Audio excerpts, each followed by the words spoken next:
Hey everyone, it's Vincent again for another video. And in this video, as I'm recording, it's Veterans Day, and I made a slideshow for my school club meeting, college club meeting last week for Las Positas on history. The topic I did was Rise and Fall of Nazi Germany, and the reason why I thought this would be a fitting topic is because Nazi Germany, as we all know, it was just an infamous group of people that just caused the deaths of millions. And history today knows that Nazi Germany caused the Holocaust, World War II, and etc. And recently, I because of recent events in the United States, which is somewhat comparable to this and what happened over 90 years ago, I felt that making a slideshow like this would be interesting, especially with the rise of neo-Nazis and with recently Tucker Carlson speaking with Nick Fuentes. If you guys don't know who he is, he's a white nationalist and a podcaster who denies the Holocaust, is a neo-Nazi, and he even tweeted one time saying Team Hitler at one point. So yeah, as I'm making this video, it's been a week since the off-year elections, on top which I will talk about later this week. I'm going to be doing 3 topics in the whole video. Firstly, I'll be talking about last week's elections, which... let me go out real quick. So last week we had our off-year elections. It's as I'm making this November 11th, Veterans Day. It's been a week since the elections. On top of that, Dick Cheney passed away last week too, which is something I did not expect. But yeah, Dick Cheney passed away, and I think I'll also talk about this in the video too. And another thing I will cover will be a Turning Point USA event that happened on Monday at UC Berkeley, which I myself used to be a Berkeley resident, and I think it'd be interesting if I talked about that. And also, the government shutdown is close to ending, and there's controversy regarding the 8 Democrats that voted yes for the measure to reopen the government. So I might make a video on this Thursday or Friday or maybe the weekend as well, and I will give you all my thoughts on last week's elections, Dick Cheney's passing, the Turning Point USA event at UC Berkeley, and the potential of the government reopening. So yeah, enjoy my presentation. If I got anything wrong, feel free to comment down below. Take care, and I'll see you guys in the next video.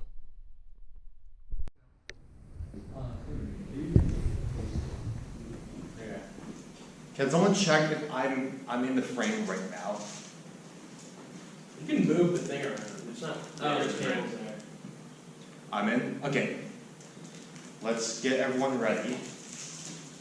Okay. Okay, we're all set?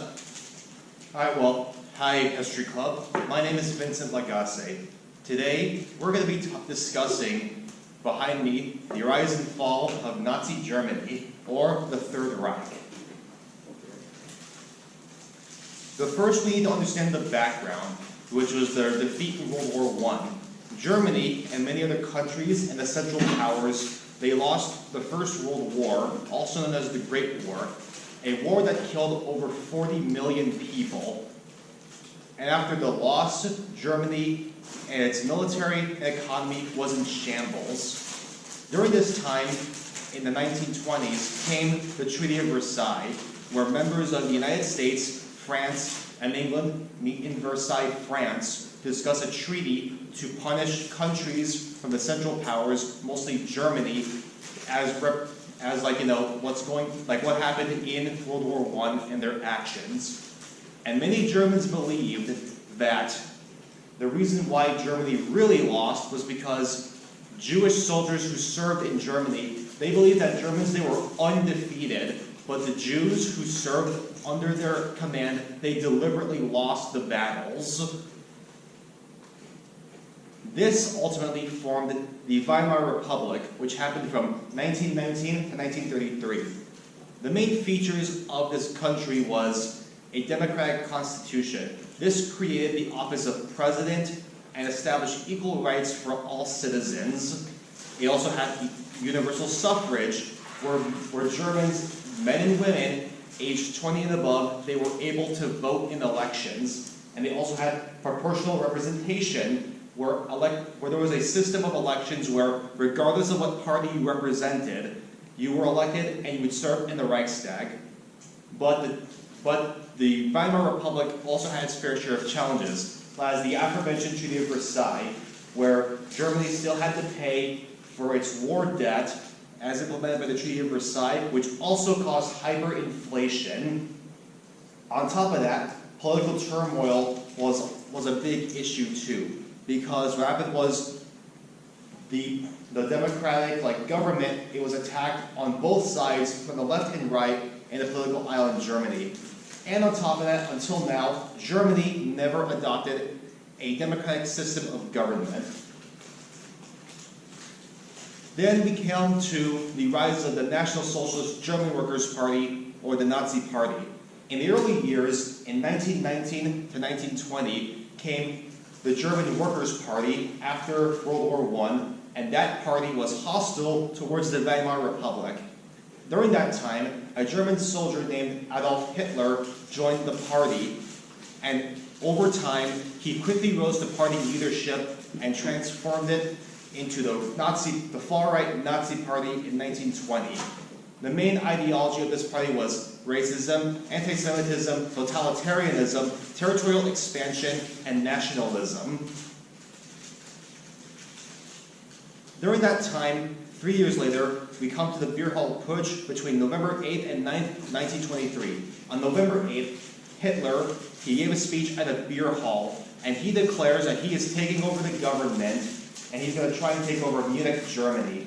The following day, November 9th, Hitler tried to rally supporters to his cause and a march towards Munich.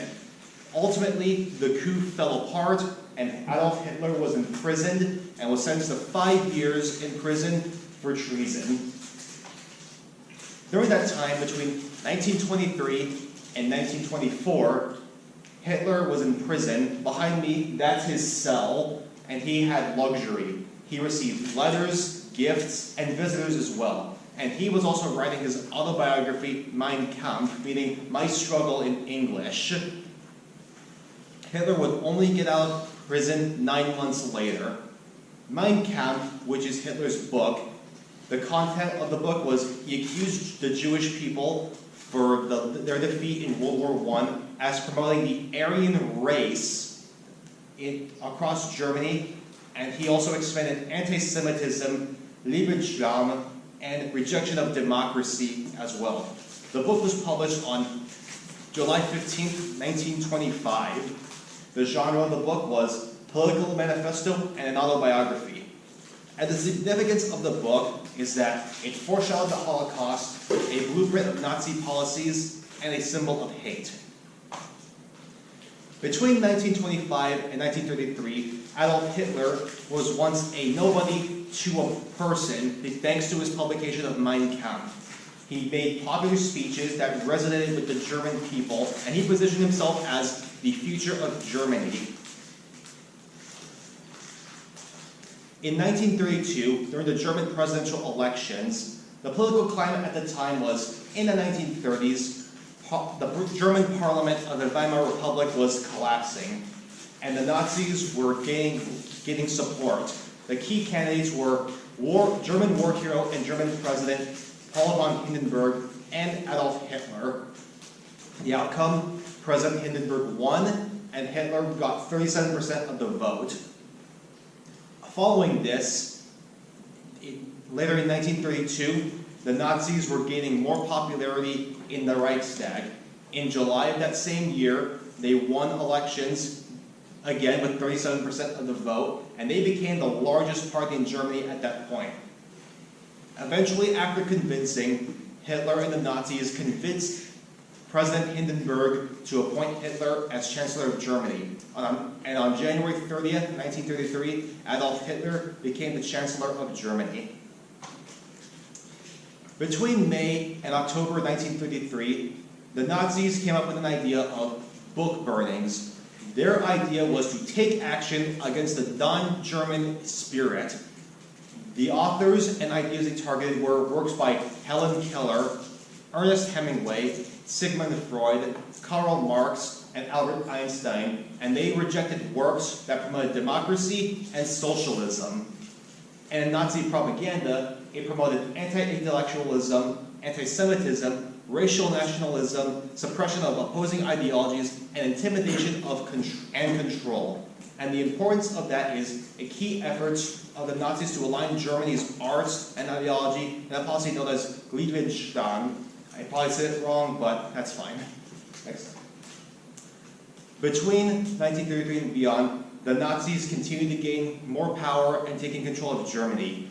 There was a fire at the Reichstag, which was a conspiracy against the communists. There was a suspect that was caught, but later that was disproved in 1946. The Enabling Act, which was later passed by Hitler himself, basically saying that he could bypass checks and balances and that he could do whatever the heck he wants as his time as Chancellor of Germany. And Night of the Long Knives, where Hitler told his pals Heinrich Himmler and Hermann Göring to target his political opponents. On August 2nd, 1934, President Paul von Hindenburg died at the age of 87. Hitler later signed a law that took the position of Chancellor and President into one, and with that, Adolf Hitler declares himself the Führer of Nazi Germany, and with that, Germany became a totalitarian dictatorship. In the later years, between the years 1935 and 1938, Nazi Germany started expanding its military, which breaks the Treaty of Versailles.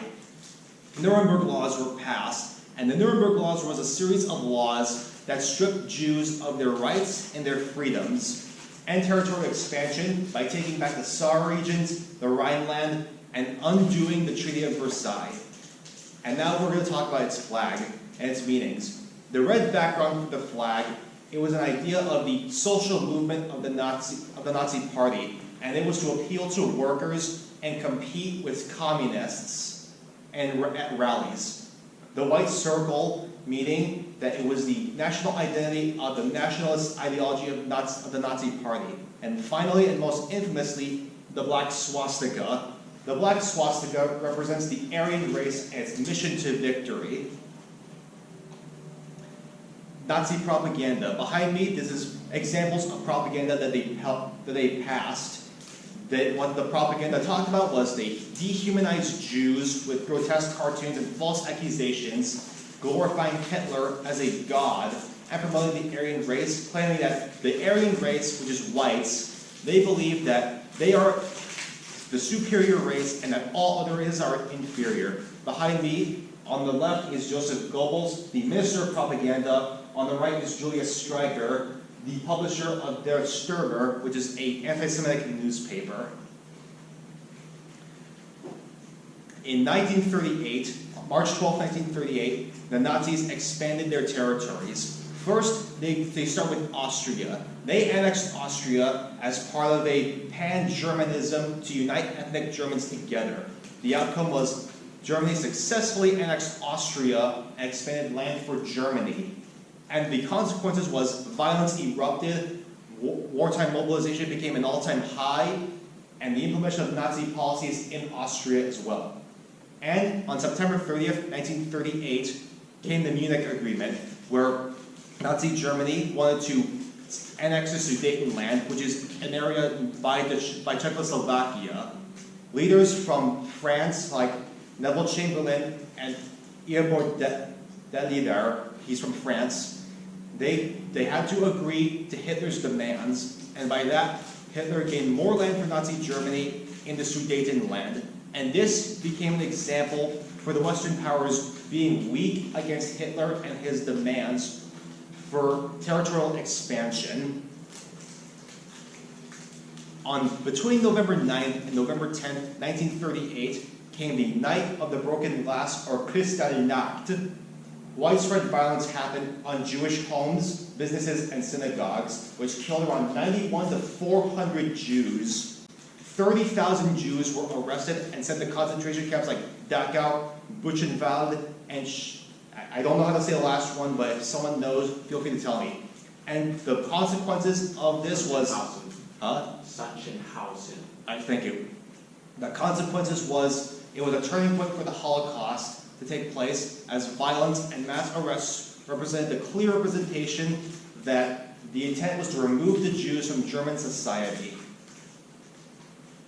Then comes 1939, the Molotov-Ribbentrop Pact, where Molotov and Joachim Ribbentrop, I think I got his name wrong, correct me if I'm wrong, but the purpose was a 10-year non-aggression pact between Nazi Germany and the Soviet Union. The goals for Joseph Stalin was to, if they were to buy enough time to build a military against the Germans, if they were to fight a war on two fronts, and Hitler's goals was to avoid fighting like Germany did in World War I. Ultimately, the pact fell in 1941 when Operation Barbarossa happened, which we will get to in a second.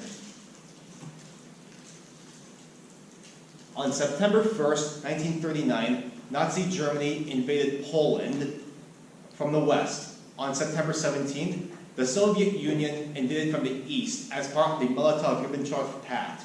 The outcome, within 4 weeks, Nazi Germany and the Soviet Union defeated Poland.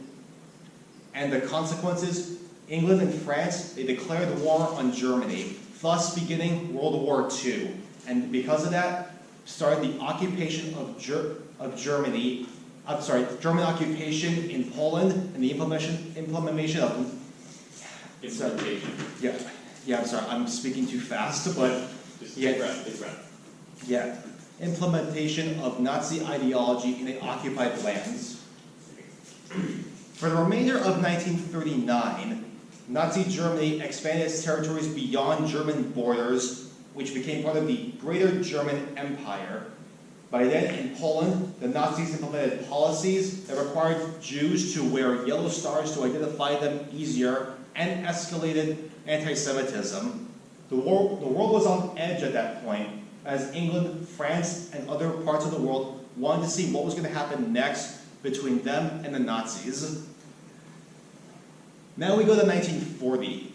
The biggest events of 1940 were the invasion of France that took place on May 10th, 1940. France fell apart in June 1940, and that's bringing together Vichy France, which is where French soldiers, they collaborated with the Nazis. Take Philippe Pétain, for instance. He was a general for France, but collaborated with the Nazis. Then we go to the Battle of Britain, where the Nazis, the Luftwaffe, they were fighting the British in the air, as well as the formation of the Axis powers between Imperial Japan, Fascist Italy, and Nazi Germany on September 27, 1940. The Battle of Britain ends on October 31st, 1940, with a British victory, the Nazis' first ever setback, by the way. And on top of that, Operation Barbarossa is being planned in secret. 1941, this is huge. Nazi Germany invades Yugoslavia and Greece. They also invaded Crete, and their battleship, the Bismarck, sank the HMS Hood, which was the pride of the British Navy, which was later sunk a few days later by the British, though it was actually scuttled by her own crew. On June 22nd, 1941, Operation Barbarossa begins, breaking the Molotov-Ribbentrop Pact and opening another front for the Germans. The siege of Leningrad also happened on September 8th, 1941, and the Battle of Moscow escalates. Finally, on December 11th, Nazi Germany declared war on the United States, as Japan declared war on the U.S. days earlier due to Pearl Harbor. Oh, and I forgot to mention, Operation Barbarossa failed, and that would be a major loss for the Germans. And that's why you don't go to war in Russia in winter. Yep. In 1942, we had the Wannsee Conference, where German leaders like Heinrich Himmler, Reinhard Heydrich, and Hermann Göring, they came together to come up with the final solution to the Jewish problem, thus beginning the Holocaust. At that rate, the Atlantic War was intensifying in the Atlantic Ocean, where ships, like merchant ships for the Allies, were being destroyed by German U-boats. Erwin Rommel, he took Tobruk in North Africa, and the Battle of Stalingrad begins. And by then, the Battle of Stalingrad escalates, and the Holocaust also escalates in addition to that. In 1943, the German forces, they withdrew from the Caucasus as they were losing, support and men, troops, and all like technology and weapons. The Battle of Stalingrad came to an end with the Soviets winning at a cost of 2 million lives, which is the deadliest battle in history. The Allies took back Tunisia, ending German occupation in North Africa. The battle, of course, begins, but ultimately ends with a Soviet victory, sealing the fate of the Eastern Front and pushing the Nazis at a permanent retreat. By then, Italy also surrendered to the Allies on September 8, 1943. The Soviet Union retakes Smolensk, and the Holocaust reached its deadliest throughout the entirety of 1943. 1944 became pretty much the beginning of the end for the Nazis. The siege of Leningrad comes to an end with a Soviet victory. D-Day happens in France, opening the Western Front for the Allies. The Soviet Union, they liberate Minsk. Operation Valkyrie fails and Adolf Hitler survives. Paris is liberated by the Allies. And the Germans, they attempt to launch a counteroffensive in the Battle of the Bulge against the American forces. Can you explain what Operation Valkyrie was? Basically, it was like Klaus von Stauffenberg, he was a German conspirator, and his idea was he wanted to kill Adolf Hitler and potentially cause a coup within the German government. When the bomb went off, he believed Hitler was dead and prematurely alerted German high command. When it was discovered that Hitler survived, he was captured and they were executed without trial. Alright, 1945, pretty much the end of the Nazis and their plans. At that rate, the Soviet Union, they were entering Eastern Prussia, which was the first time the Soviets, they entered German soil. Warsaw is liberated by the Soviet Union. The Battle of the Bulge ends with an Allied victory, by the way. The Soviet Union liberates Auschwitz, the deadliest Nazi concentration camp during the Holocaust. And the Allies capture Ludendorff, and the Allies and the Soviet Union, they start closing in on Berlin. Between April 16th and May 2nd, 1945, the Battle of Berlin begins. The main combatants were the Soviet Red Army on the offense and the Wehrmacht on defense. The Red Army's goal was to take Berlin from the Nazis, while the Wehrmacht's goal was to somehow take on the overwhelming Soviet forces. By then, the Soviet Union, they won the Battle of Berlin, sealing the fate of Nazi Germany. 2 days earlier, on April 28, 1945, Benito Mussolini was killed by Italian partisans. When Hitler realized that he came to a realization that, you know what, I don't want to get captured, I'm going to kill myself. On April 30th, 1945, Adolf Hitler committed suicide in his bunker using a Walther PPK pistol, while his wife, Eva Braun, who he had married the night before, took cyanide. He and Braun's bodies were buried by being burned in front of the Führer bunker. I thought they just sunk him in the ocean. No, that was Osama bin Laden. Oh, shit. I thought they were holding on to the body. Okay. Alright, now the final days came in. I'll answer your question afterwards, alright? Between May 1st and May 7th, 1945, Berlin fell to the Soviet Union. And behind me, we have the flag of the Soviet flag on top of the Reichstag. At this rate, leadership in the Nazis just fell apart. Joseph Goebbels committed suicide, and SS leaders were doing the same as well. And the German army, they were surrendering at mass to the Allies with no chance to turn the tide of the war.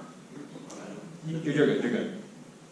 Finally, after 5 years, 8 months, and 7 days, World War II in Europe formally comes to an end. Nazi Germany surrenders to the Allied forces, and behind me that's Field Marshal Wilhelm Keitel signing the unconditional surrender of Germany.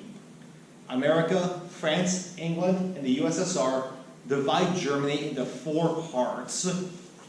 Every May 8th, Europe celebrates Victory in Europe Day, which is largely due to Germany surrendering to the Allied powers. By then, between 1945 and 1952, for 7 years, the Allies launched the denazification program to wipe out all forms of Nazi ideology from its media and politics. That also started the Cold War, which started with the Soviet Union at the east of Berlin with the Berlin airlift, when the United States was giving aid to like, I would say, the immigrants and Germans. Next.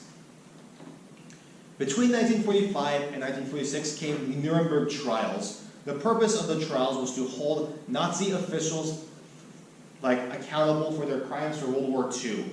Thousands of films and documentations were discovered, and there was evidence to show that they were responsible for their actions.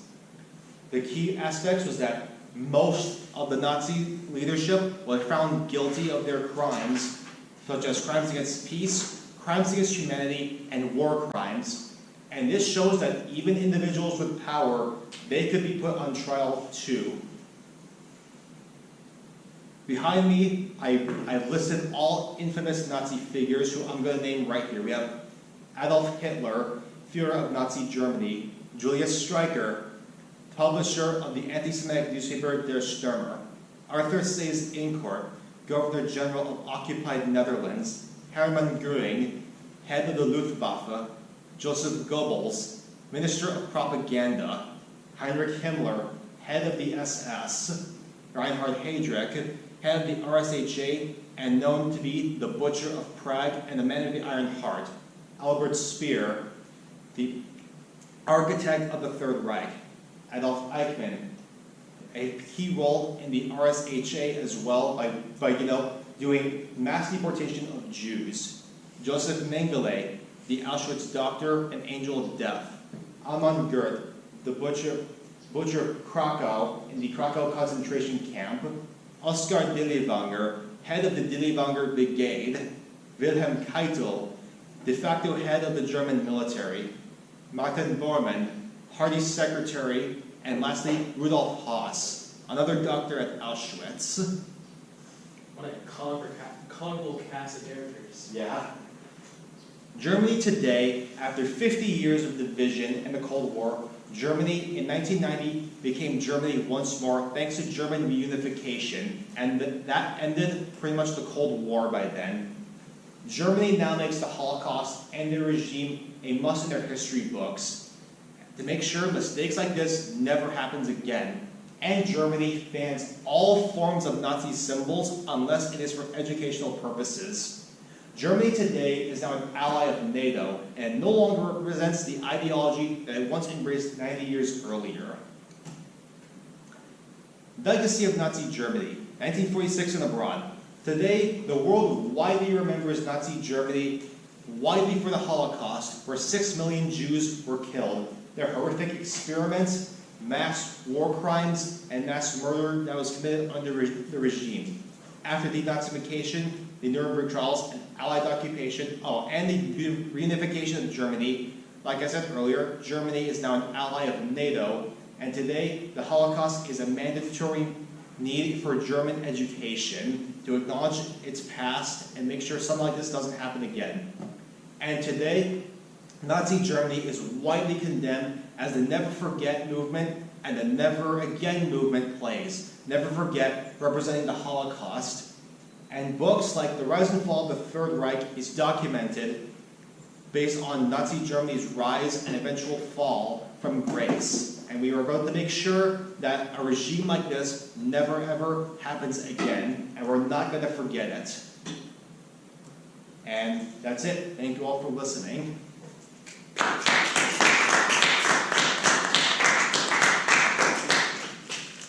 All right, you had a question, right?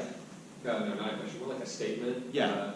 Like, I just remember Mussolini, like, attempted to flee, but then of course was captured, like you mentioned.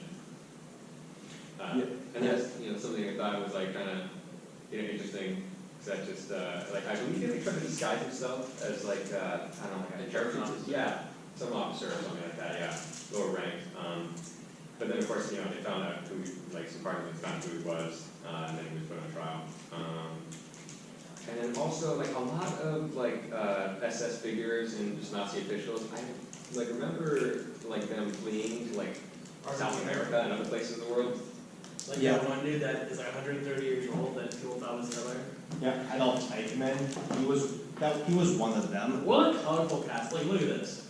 This guy's the head of the SS. Yeah.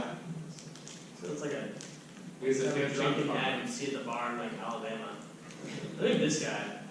I don't even know what's going on. Like him, Oscar Diddybunger, he's not really talked He about. looks really malnourished. But like, if you look him up, his crimes are horrific. It looks like he started smoking cigarettes at age. Like, this is supposed to be the Aryan race? Really? Look at this guy. I want this dude within like 100 feet of a school. I would not feel safe with him near my child. This is the guy that's doing the Auschwitz. That was the propaganda. Oh, this is the propaganda. Who was the? Was it? That's That Dr. is- Auschwitz. This is it. Yeah. Okay. I wouldn't. This guy's something about those eyes, man. Look at him. Right into his thing. I mean, Look at that 1,000-yard stare. they're all Nazis, they gotta be creepy. That's fair. They are Nazis. This guy doesn't look too bad. He's kind of round. It's kind of like Charles Barkley. Anyway, thank you all for listening. I hope you all enjoyed it. Okay.